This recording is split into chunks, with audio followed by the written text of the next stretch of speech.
American TikToker is actually insane and I'm scared of her. Hello you gorgeous donuts. Today we're going to be covering possibly the most insane drama that I've ever seen take place on TikTok. It involves a creator called JPalm hairdressing. We're going to basically talk about who they are in this video, why a lot of people have been angry at them in the past, how they've gained over 10 million views on a lot of their videos and mainly people just hating on them. And later in this video we're going to talk about how they have created one of the wildest situations I've ever seen take place on TikTok involving a previous client. So stay tuned for that because I can't stress enough how wild it is. So first off, I just want to give you a little bit of background information about JPalm hairdressing. Basically, they blew up on social media mainly over the last 12 months. They upload videos every single day of Jordan, the owner, basically talking to the person in the seat about what they want done to their hair. It's important to note that their salon is based on being very inclusive for LGBTQ plus people. I believe it's a salon that focuses on making sure that them people feel like comfortable and seen in the environment. It says here that it's a queer femme owned salon in Omaha?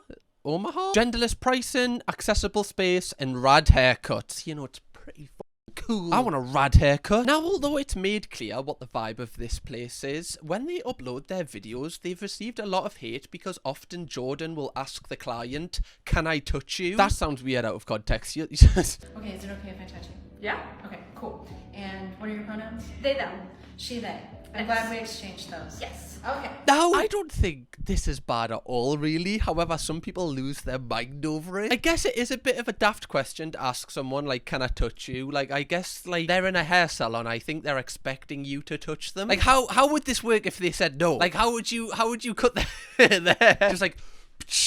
just their heads here and you're just kind of mimicking what the feeling would be like. I really want to see someone walk in and say, "No, actually, I don't actually feel comfortable with your touching us." And obviously, as you've seen there, she also asks what their pronouns are and then she tells them her pronouns. Again, because of the space that it is and everything, I don't think it's that bad. Yet, when you read the comments, it's honestly horrific, some of them. "You freak shouldn't be allowed to post on social media showing little kids this. Pronouns! How embarrassing! You freak! This is too much talking! Just cut my hair! This hurt to watch!" It's like, it's just thousands of comments just hating on them for this. Do you have an end goal for how long you want your hair to be at all? Let's start there. I mean, eventually I want my hair long enough to put it in Liberty spikes, but Yes. eventually. How tall would a Liberty spike be? Like, when you watch this, like, I was so confused at first, because I was like, wait, what is the real issue here? Like, why are these getting tens of millions of views of people, like, clipping them up, hating on them? I was so confused, but when you get the context later in this video, it's going to make everything look just so strange. My pronouns are they, them. Would you like to share yours? Yeah, my pronouns are he, him. What do you want to do with your hair today, my friend? I have kind of this picture. It's almost like a mullet, kind of, but it's just a lot more full. To be fair, that's a rad haircut. Jordan, if you can pull this off, that is actually rad, to be fair. Like, the title that you give it on the website, that's kind of proven if you can pull this one off. Do we get to see the end product in any of them? We don't even get to see the end product! What kind of a TikTok account is this? Is it okay if I touch you Yeah. during our consultation? Absolutely. And my pronouns are she, they, if you are comfortable sharing yours. Any all. Any all. Perfect. Well, what do you want to do with your hair today? I have This person in the chair looks so happy to be there. They were like in awe. They were like, that was so cute. They were just staring like, "Oh my god, I'm actually here. I'm in the hot seat." Like I said, they've received so much hate and a lot of people have made videos about them, kind of taking the piss out of them. Is it okay if I touch you? Can I touch you? First, can I touch you? Oh, is it okay if I touch you? No. Like, when you see this out of context, you can understand why people kind of, you know, take the piss a little bit. It's a different space, though. That's what people don't kind of consider. Yes, of course, in a barber, it's a traditional, very straight kind of environment. In barbering, where, you know, a lot of people possibly don't really, you know, like, obviously they have pronouns, but they don't really announce their pronouns that often. Conversations like this are going to seem a little bit like just not usual to you. But honestly, I feel like she's just being respectful. I feel like it's not, I don't think it's that, you don't have to get that annoyed at it. I know a few people in the comments are going to be like, "This world's gone bloody walk, it has." The hairdresser's got to ask to touch you now. Not back in my day. They just grabbed your head and put it underneath the water. Like, I get that point of view, but like, to lose your mind over it, like, is it that deep? Maybe it is. Maybe I'm just kind of the in the wrong here. When you learn the context from Jordan on why they, like, you know, ask people if they can have permission to touch them, it does make a little bit more sense. Started with doing young kids' hair. I'm glad that everyone is asking, what would you do if someone said no to the consent question? Then I wouldn't, right? It's as simple as that. That's what consent is. No means no. At some point may say, you know what? No, I'm not comfortable with you touching me. Now that makes more sense to me if you know, they started working with children. Because then I guess, like, it's just a little bit of, like, getting children used to, like, having their first haircuts, like, making sure they're comfortable. Like, you're just asking for permission so they feel like they're in control. I understand that. Now, you know, they've progressed into adults and they've kind of just took that with them. Again, I don't think it's that deep. They probably don't need to ask. They're just doing it out of kindness. I don't feel like they're doing it to piss people off. Is it okay if I touch you? Yes. So, tell me about your journey. Well, I was going bald, and I got a hair transplant because it was just really difficult.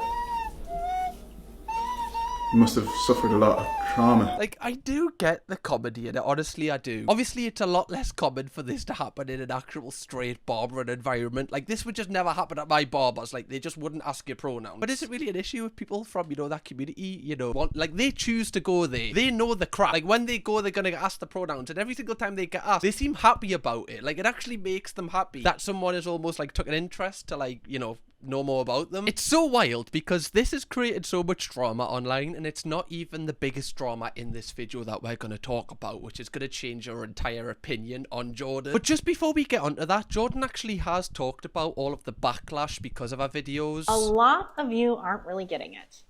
I'm trying to teach you that it's okay to say no when somebody asks for consent.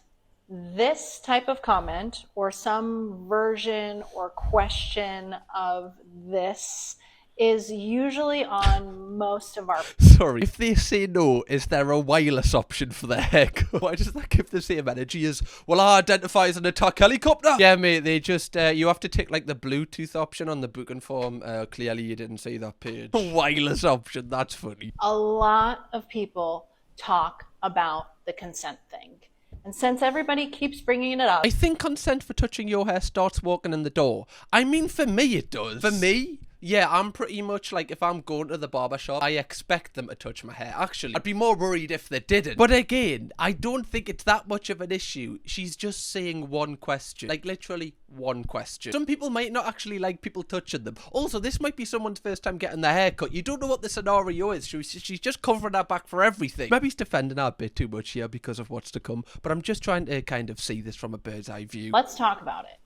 When we have the consent conversation, before something as silly as a haircut, where it's obvious touching is going to be involved, it makes it easier to have that talk in situations where things aren't so clear.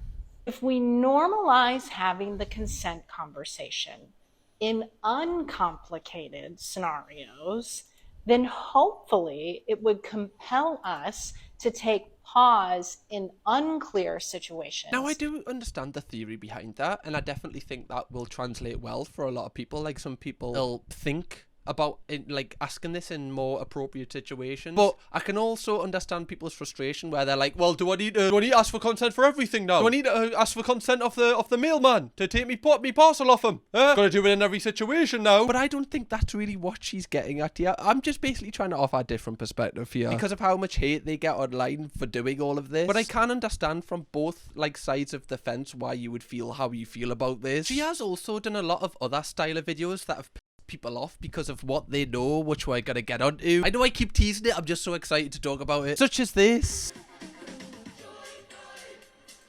I'd be kind of fuming if, you know, they used my hair to do this. I'd be like, oh, there it is. And all its dryness. That's great, that's wonderful. I'm glad they chose mine. Yeah, mine's the faint one, where it's kind of ruining the entire experience of the video. Well, at least, like, you know, if they're in peril and the roof blows off and they need to let the helicopters know, they can just spell SOS in hair.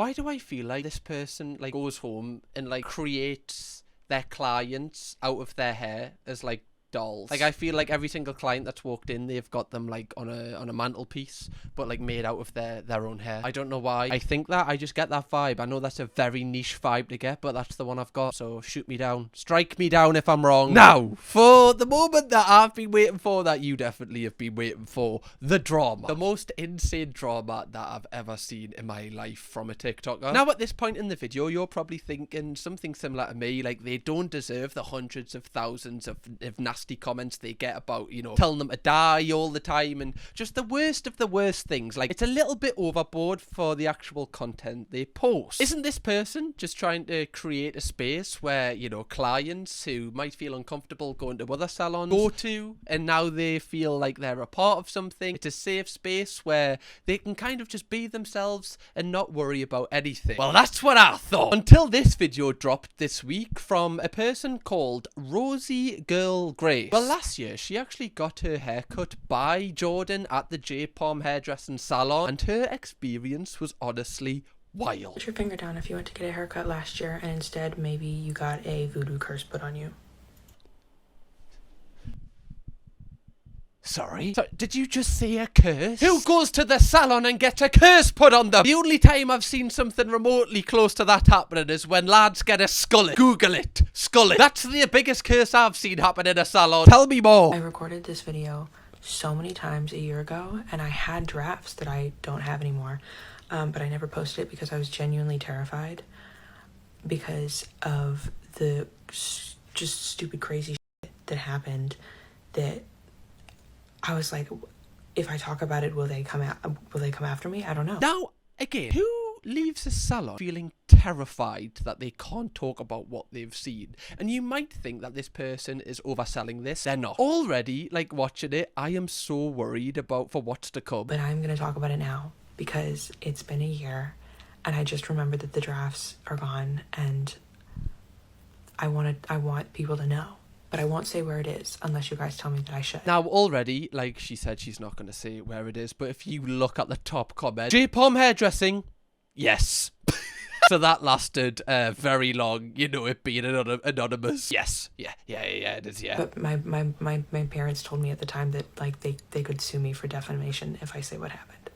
So please advise me. I mean, they can't sue you for defamation if you're just talking about your own experience. And, you know, you said you've took photos, which I imagine we're going to see. You're fine. You're absolutely fine here. This is your experience. I've only ever had my hair cut by my mom in my kitchen, and I wanted to get a real haircut because my mom hasn't been a practicing cosmetologist in over, like, 2 decades. So this was our first haircut away from her mom. Let's just, you know, make sure you've got that context kind of drilled into you. This is going to be very overwhelming for her. She's picked JPalm hairdressing because, like, on the surface, it's framed as a very inclusive place, a very safe space to get your first haircut, especially if you're part of the community. And so my friend sent me this business TikTok and was like, here's an all-inclusive place that seems really friendly and cool for a first haircut. And I was like, awesome, this place looks great.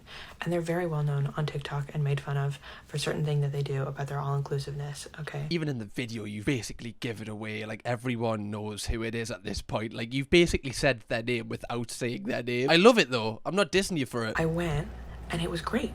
Like, my first appointment was great. I was like, oh my gosh, wow, this is really cool. This is really cool. And then I get home and I look at it because when the haircut was finished, they just had me pay and leave. I, like, didn't really get a chance to, like, put my fingers through it and see if it was right. First red flag. Like, what? Even as a lad getting your haircut by the barber, where it's not, you know, they don't take as much time as what I imagine, you know, a girl getting it done. You still get the mirror, right? To show the back of your head to make sure, like, every angle's covered. And every single time, no matter if you like it or not, you go, yeah. Yeah, that's alright. Yeah, perfect, mate. Exactly what I asked for. They could shave, like, I don't know, some sort of really horrible site from a certain time in Germany, and he'd be like, yeah, mate, that's great. Exactly what I asked for. Perfect. Yeah, thanks. No matter what they show you, you're gonna say yeah, but at least they've showed you. Also, like, was there not a mirror in front of you? Like, have they just hid all the mirrors? Which, again, is a red flag. Like, if I walk into a salon and there's no mirrors, automatically I'm gonna be like, not really feeling this, if I'm honest. And there were some things that were wrong about it, and so I messaged them and I was like, hey, can we get a touch-up? And they were like, sure. And I go in and they spend, like, the entire time being like, I actually did this right, like, you're wrong, but we'll alter it for you, which was fine, I guess. That's not fine. That's not fine. As the customer, it's your hair. If it's not what you've asked for and they can't see that it's not what you asked for, how are they going to fix it? Because they don't realise what they've done wrong because they think they've done everything right. Another red flag. But when I went back, the normal eclectic stuff that they had before, like all the picture frames and stuff up on the wall, was still there, but they had added some Halloween decorations. And when I asked them, hey, did you decorate for Halloween 5 months early? Already another red flag. Who dresses for Halloween almost 6 months early? It's just not gonna happen, is it? Like, you know, you walk in around, you know, around this time of year, around June time, and they've got some skeletons up, right? They might have a scream. Someone might be wearing a scream mask. That's too early. For even September, I'd be like, yeah, you're taking the a bit here, aren't you? June! Fucking June! It's like people who start collecting for Christmas in October. You're gonna bloody drive us round the bend. Don't need bloody October, man. June 10th, July 10th, I think. And they were like, no. And that's all we talked about it. Sorry, you can't just say no. What it looks like a horror themed thing, and they don't give you an explanation. Like, at least like, oh, no, it's just the new vibe of the place. Just no. After they seem pretty pissed off at you that, you know, you want corrections on your hair, this would be another red flag. That's all we talked about it. But when I walked in the room, there was a giant sign that says, abandon hope, all ye who enter. Right, I don't think this one's really that much of a red flag, you know. They might be going for like a little goth kind of, you know, vibe. I don't know. Like, I don't think that's much of a red flag, if I'm being honest. Gives us kind of like, I don't know, something that would be on a Drop Dead t-shirt. And there was a ring of salt around my chair, and there was salt in front of the mirror in front of me. And okay, well, that's not even, the flag's not even red anymore. It's maroon. I don't know if that makes it worse. It's just a bit darker, isn't it? There was a ring of salt around your chair, like they're doing a ritual, like it's some sort of exorcism. I saw a comment on this video, and I can't agree with it more, even though, again, I don't want to victim blame. I'm not victim blaming, but girl, why did you even sit down? True that. Why did you sit down? They've got a ring of salt round your chair. Clearly they think you're possessed by some sort of evil being. Why would you sit down? Like, imagine you walk into like a new salon and you're the only person there. Everything looks like death, and then the only seat that you can sit in, looks like an exorcism is about to take place, and it's your time to sit there. Chances are I'm just turning out that door. Like, they have access to blades and scissors. I'm just gonna walk out. Like, I don't need the, you know, the touch-ups. Actually think you did do it perfect. I think I'll see you later. Okay, it's fine. It's fine. That's alright. What do you mean there was a ring of salt? I can't get over it. May the power of L'Oreal cleanse you. And there was a ring of salt around my chair, and there was salt in front of the mirror in front of me, and on the countertop in front of me, and there was a mirror behind me that had a giant pentagram covering the entirety of it. There was Right, okay. I've lost count of how many red flags are here. So, again, we're not really fixing the mirror situation from last time where we couldn't see ourselves. At least now they have mirrors. Looking at the positives here. Shame about, you know, the sign on them. I think I prefer without the mirrors. I don't really like what you've done with the place. a pentagram on the floor in front of me. Like, you look at that one on the floor. That is, you know, that's been painted on. That is just this is some freaky ass shit right now. It actually worries us. Like, I don't want to say too much because I feel like this person will come over from America, track me down, and, you know, I don't know, just get the devil out of me, I guess. 3 pentagrams in the corner of the mirror in front of me, and next to that line of salt on the countertop was some candles and voodoo doll looking. Yeah. I mean, at this point, I've already left at this point. I wouldn't have even have seen them. But the fact you have seen them, again, I'm not victim blaming. I'm really not. But the fact that she still sat down, balls of steel, man. That is just such, like, oh, I can't even, like, applaud how strong you are because you've seen all of this and you still thought, you know what, I'm perfectly safe here. It's the fact that they've made this salon to make people feel welcome, which is the wildest thing. I'd argue this is the most unwelcoming salon in the world. There's hell signs on the floor. There's a ring of salt around me chair. And now they've got dolls, which are meant to be me. I'd take me comment back about the skullet. I'd rather have a skullet every single day of the week rather than this. There's also a skeleton. I think the skeleton may have been there during the first appointment. I think that might have just been part of their decor. Yeah, we need a VAR check on that. I'm not convinced. I feel like the skeleton definitely was placed there. Also, what are they trying to do at this point? Like, what is Jordan trying to do? Is this an intimidation tactic? Or is Jordan doesn't like the fact that Rosie is, I guess, in their own mind, insulted, you know, their work, like kind of mocked them in a way. Like, this is what Jordan must believe in their mind. And is this like payback, or is this some sort of like? I don't understand. It's so scary. Like, it's genuinely scary. This is a real situation. Like, this is something that would be made into an actual horror film. The vibe when I walked into the fix appointment was just hate. Oh, wait, so it's actually called a fix appointment. Well, maybe I can actually side a little bit with Jordan here. Did you not untick the box that said, oh yeah, you also get an exorcism? Like, them boxes can sometimes get you, you know, like, oh, do you want to receive emails? Do you want to put your phone number in? Do you want the devil exorcised out of you? So, you know, sometimes you can miss them. I'm just saying, Rosie, I'm just saying, gotta read the small print. And then halfway through the appointment, they left to go to the bathroom. Now, in the first appointment, they left to go to the bathroom as soon as I got there, which I thought was odd that they hadn't gone already, but, you know, I don't care, you do your thing. I don't think that's that weird. Like, they might have just finished with someone and they quickly need to go and they wanted to see you first to make sure they were there to welcome you. I don't think that's that bad. I guess we might get more context why it is. The second appointment was 10 minutes long. So I don't know why they had to leave halfway through, except for the fact that when they left, the music switched from being like pop music or elevator music to the kind of music you would hear in a haunted house where it's like whisper chanting in a different language. Just stick some Jess Glynn on, man. Just, you know, like them songs where they're on, but you don't even realise they're on. Like H or someone like, just put some music on where, like, Capital, right? That kind of music. You know the music I mean. Don't put some chants in some sort of language I don't understand. That's gonna intimidate us. Like, what is the vibe of this place? This is not inclusive. I don't even know what this is. It's like something out the Addams Family. Like, if Frankenstein walked out at this point, genuinely, I wouldn't even be surprised. I don't even think my heart rate would be increased. I'd just be like, yeah, I kind of expect this at this point. Now, I know I am joking here, but can you imagine how Rosie would feel?